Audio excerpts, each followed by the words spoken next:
You will hear a number of different recordings, and you will have to answer questions on what you hear.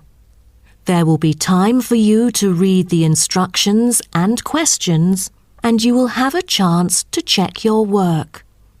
All the recordings will be played once only. The test is in 4 sections. At the end of the test, you will be given 10 minutes to transfer your answers to an answer sheet. Now turn to Section 1. Section 1. You will hear a conversation between an agent from the Student Job Centre and a student who wants to find a part-time job. First, you have some time to look at questions 1 to 3.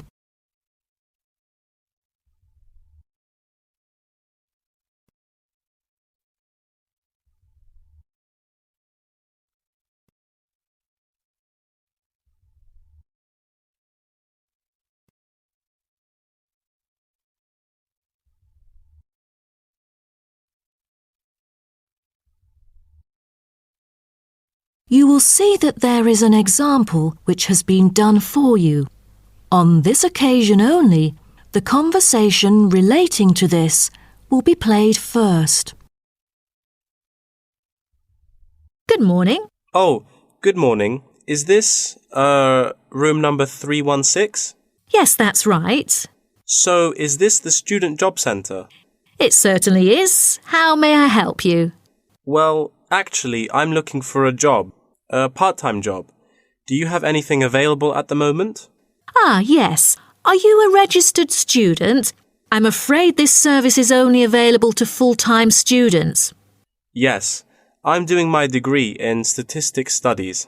Here's my student card. Right. Well, let's just have a look at what positions are available at the moment. There is a job for social workers, and the workplace is in the House of the Disabled. The agent says that the workplace for social workers is in the House of the Disabled, so disabled has been written in the space. Now we shall begin. You should answer the questions as you listen, because you will not hear the recording a second time. Listen carefully and answer questions 1 to 3. Good morning. Oh, good morning. Is this, room number 316?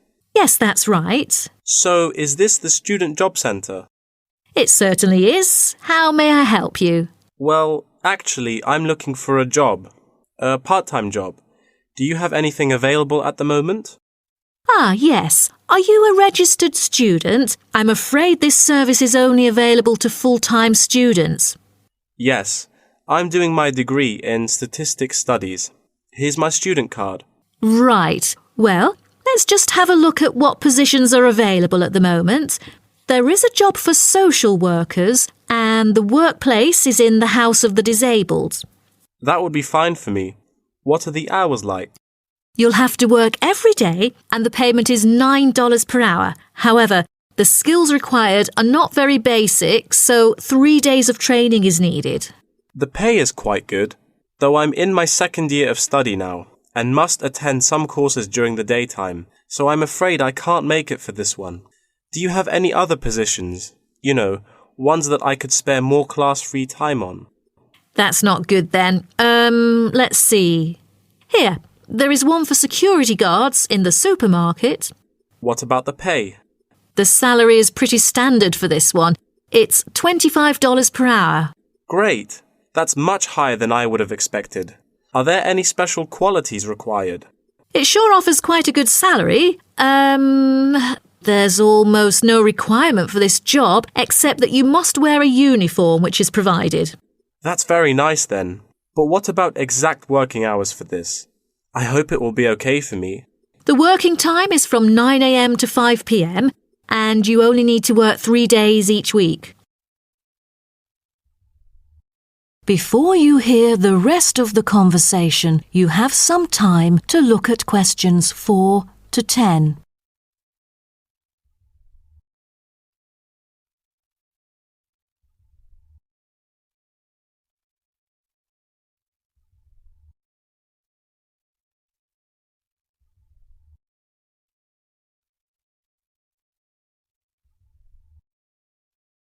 Now listen and answer questions 4 to 10.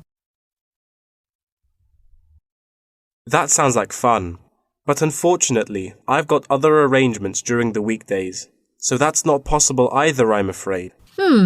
Well, I think we do have something else for you. Yes, here it is. There is a vacancy for a van driving position in a furniture company that might suit you. What is the working time for this one? On the weekends? No, it's night work. That's good to hear, 'cause I'm available for most of the late hours. And the good thing for this is that you've got variable hours to choose from, though the payment is fixed. Any other restrictions for this one? Yeah, it requires the driver to have reliable driving skills. You know, in case of unnecessary damage or any unwanted possibilities of accidents. Night work is perfect, but I don't even have a driver's license, not to mention my horrible driving skills. No driver's license. That makes it impossible at all. All right. The last option that might suit you is a job as a data entry clerk. You'll be expected to work in a school. It's actually a good place, you know. Lovely. And what about the working hours? Not on weekdays, I hope. Actually, you'll be working only on weekends. You get a fixed salary and you're expected to be familiar with keyboarding skills. That's not the only limit, though, because I'm afraid personal transport is also a must. That's not a problem. I've got a bicycle to travel around with. Great. Now, just fill out this form and we'll see what to do next. Wonderful. That is the end of section 1. You now have half a minute to check your answers.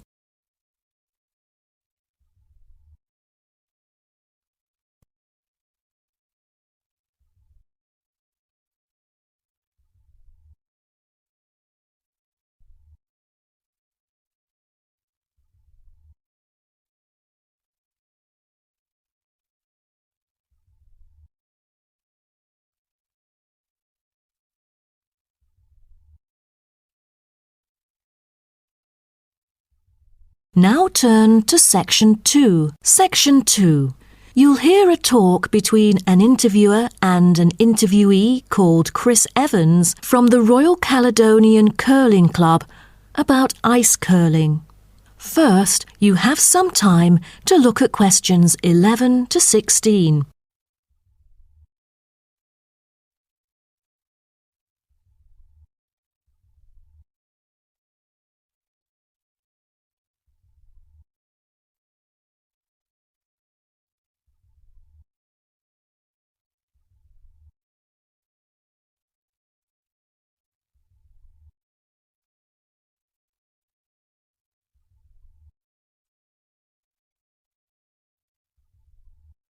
Now listen carefully and answer questions 11 to 16.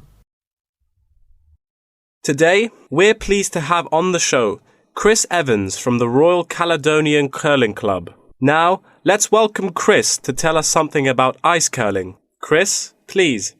Thank you. It's my honour to briefly talk about ice curling here to all of you. So let's start with what curling is. Curling is a sport in which players slide stones on an ice rink towards a target area which is segmented into 4 concentric circles. 2 curling teams consist of 4 players, the lead, the second, the third, and finally the skip. The captain of the curling team and its players will throw their stones in the order stated above. Each team has 8 stones.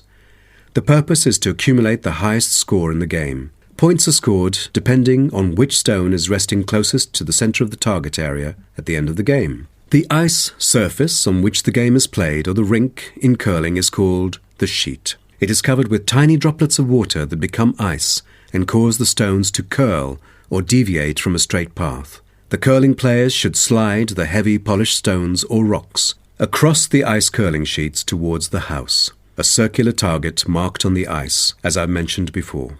There are several pieces of equipment essential for a curling game, so a concise instruction will be given to you. The most important things are the curling brush, which is used to sweep the ice surface in the path of the stone, as well as the curling stone, which is sometimes called rock. The former is usually made of horsehair, and the latter is made of granite, mainly coming from Scotland. Curling shoes are similar to ordinary athletic shoes, except that the two shoes in a pair have dissimilar soles. The sole of the slider shoe, which is designed for the sliding foot, is typically made of Teflon, while the gripper shoe for the hack foot has a special layer of rubber applied to the sole. During the curling game, you may also find a stopwatch attached either to the player's clothing or the broom, which is used to time the stones over a fixed distance to calculate their speed. Before you hear the rest of the talk, you have some time to look at questions 17 to 20.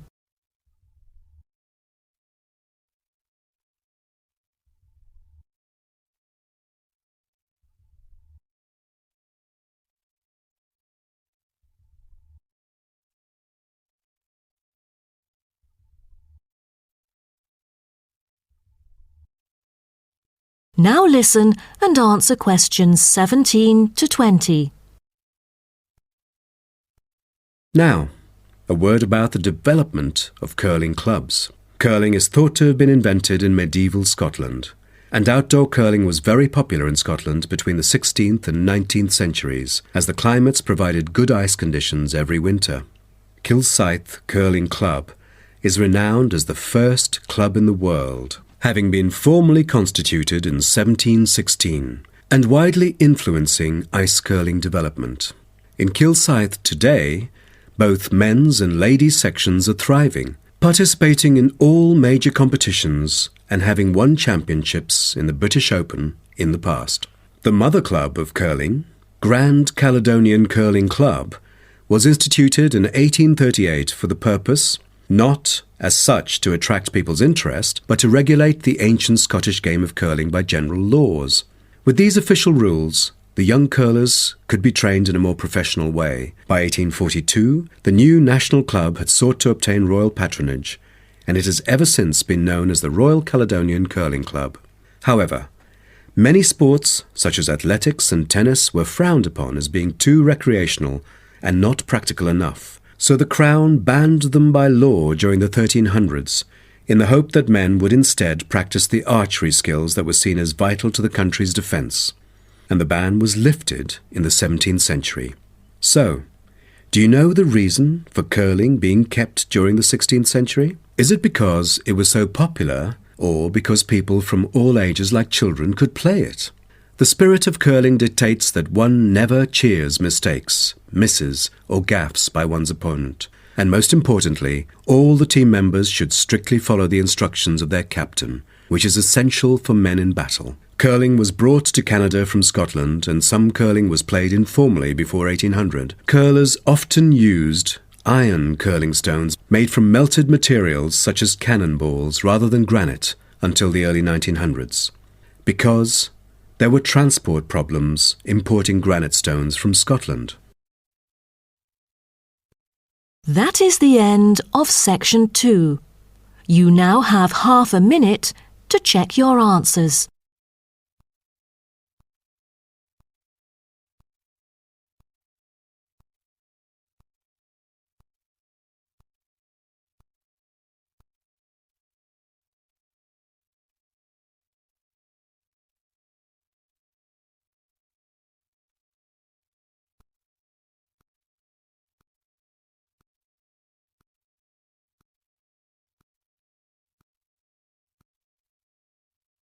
Now turn to section 3. Section 3. You will hear a student called Greg talking to his student about the study of the wind farm in Australia. First, you have some time to look at questions 21 to 25.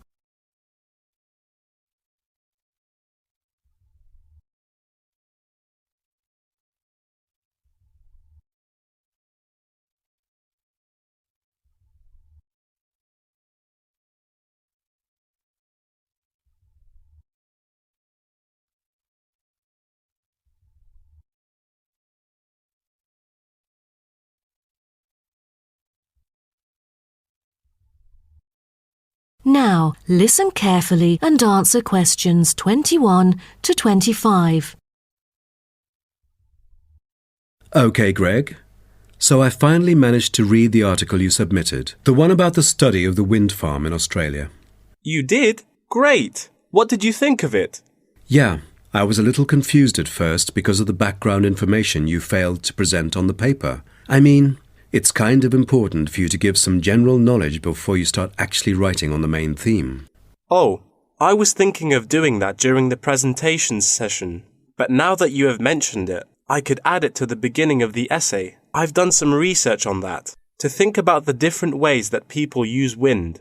Wind is one of our cleanest and richest sources of power, as well as one of the oldest. Windmills began to be used in ancient Iran back in 7th century BC. They were first introduced to Europe during the 1100s, when armies returned from the Middle East with knowledge of using wind power. For many centuries, people used windmills to grind wheat into flour or pump water from deep underneath the ground. During the 1970s, people started becoming concerned about the pollution that is created when coal and gas are burned to produce electricity. People also realized that the supply of coal and gas would not last forever. Then, wind was rediscovered and carried out into research for the first time. Greg, why don't you just put all that information together and present that in the introduction part of your essay? Okay, I'll do that. What also intrigued me was that there were disadvantages about a wind farm. You see, all the conventional green scenarios for reducing carbon emissions include a dramatic upscaling in renewable power generated by wind, both on and offshore. However, the environmental impacts of this large-scale industrial deployment, both of turbines and power lines, frequently in relatively natural areas, are often neglected by climate campaigners. For example, wind turbines have the reputation of generating noise as well as electricity. So as more electricity is produced, they can be really noisy. Another thing is that some new turbine blades kill a worrying number of birds, especially large birds like raptors. But there must be a bright side, right? Yeah, of course. According to figures pulled together by consultants of the Intelligent Energy Systems using data from the Australian market operator, wind energy accounted for 50% of demand in the state. That's half of the power source. Besides, this one unexpected outcome really attracts lots of visitors and helps the local tourism. That's good to hear. Before you hear the rest of the talk, you have some time to look at questions 26 to 30.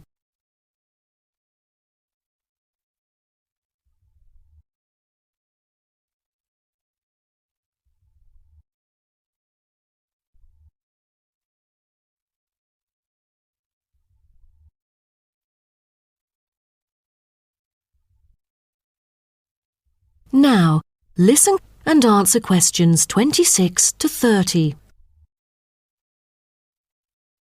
Oh, how about the structure?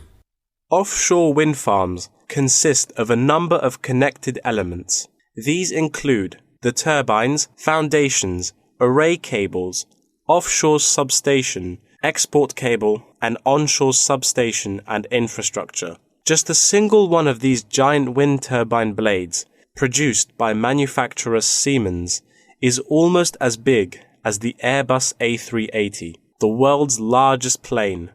That's made in Europe. Impressive. Actually, at first, there were protests among residents who claimed themselves to be victims of land loss and noise. Then, policies came out really quick, and then they could get allowance from the government. From then on, things went smoothly. What would happen in extreme weather conditions? I mean, it could be dangerous if hurricanes occur. A motorized operating mechanism enables the device to be switched back on remotely. All versions feature the modular design and share the same complete range of standard accessories, thanks to its very extensive operating temperature range of -25 to 70 Celsius and its strong temperature range of -40 to 70 Celsius. It is ideally suited for use in wind turbines under extreme climatic conditions, though they do have an option to lower the speed of it. Wonderful. Then, what were the fans, or turbine blades, made of? Is it a special kind of metal? No, they were too heavy. Wind turbine blades must be strong, light, and capable of operating for decades without much, if any, maintenance. Fiberglass is one of the main components of many large-scale wind turbine blades. The material is used because it is lightweight, easily shaped, and not too expensive. Another material used to make longer turbine blades is timber. This material is too expensive to use amongst all the blades, but on the longer blades, it's used to help reinforce them because it is stiff and light. That is the end of section 3. You now have half a minute to check your answers.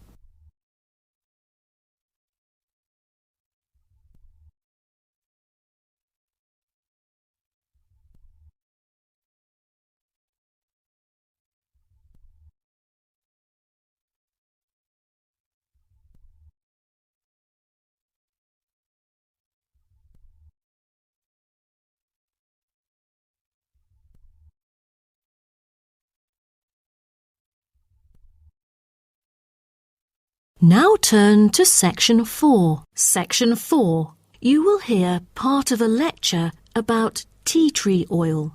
First, you have some time to look at questions 31 to 40.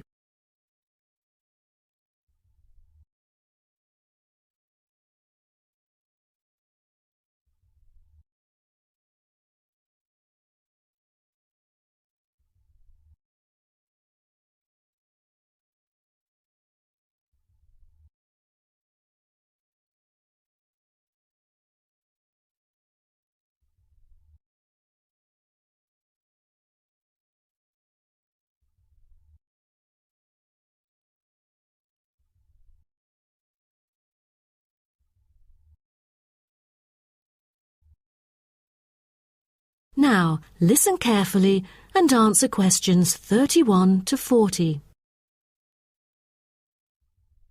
So, what I'm going to talk about to you today is something called tea tree oil, which was first extracted from Melaleuca alternifolia in Australia. This species remains the most important commercially. Several other species are cultivated for their oil extraction. There is a very long history of tea tree oil's use in aromatherapy. Traditionally, Melaleuca alternifolia leaves were crushed and the oil was inhaled by the Aborigines of Australia for the treatment of coughs, colds and also for the treatment of wounds. For instance, they chewed the young leaves to alleviate headaches and took them to treat sore throats or skin ailments. The Aborigines world was discovered by Willem Janszoon, a Dutch explorer who was the first European to sail to Australia. In 1606, he reached the northern coast of Australia in his ship.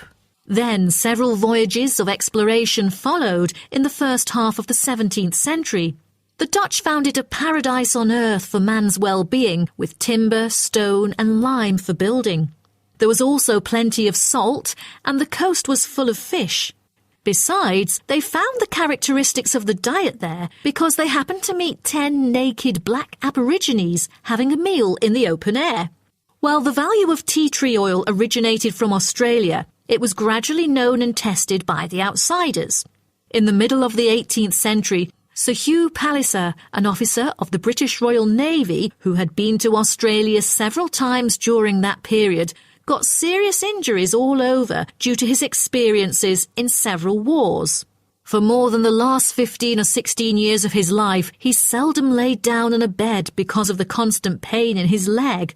Then he tried tea tree oil, as it was said that tea tree oil could operate as a very powerful immunostimulant for pre- and post-surgical care. The use of the name tea tree, also called paper bark trees, probably originated from Captain James Cook's description he made soon after he had arrived at the coast of New South Wales in 1770. At the time, he witnessed some Aborigines of Australia using one of the shrub's leaves to make an infused drink in place of tea. In the 1920s, some human clinical research and the documentation of many benefits associated with tea tree oil were credited, which were made by Dr. Arthur Penfold, an Australian government chemist. He investigated the business potential of a number of native extracted oils, then reported that tea tree oil was promising as it exhibited powerful antiseptic properties. But after World War II, the entry of antibiotics declined the use of natural products in medicine, which had a negative effect on the production of tea tree oil.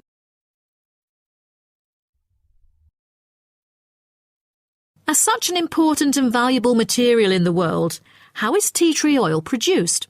I think most of you are curious about this.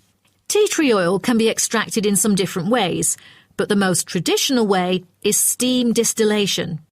Once harvested in winter, when the amount of required essence in oil meets the needs for production, the finely cut trees are transported to a steam distillation facility. The extraction is made by distilling the leaves in specially designed stainless steel stills, along with the stems, to yield pure oil. The water-filled boiler is heated and constantly monitored to maintain the correct temperature. Both the steam and oil evaporate and then condense as they run through a pipe into the collecting container where the oil floats to the lid, while the water, because of gravity, goes steadily out the lower exit pipe. At the end of the hour, the oil is siphoned off through the upper pipe, while the condensed steam floats through the lower pipe towards the ground. At the end of each distillation, all the spent plant material is hauled out of the still pot by hand with a short rake, piled onto a trailer and spread where required as a thick woody mulch. That is the end of section 4. You now have half a minute to check your answers.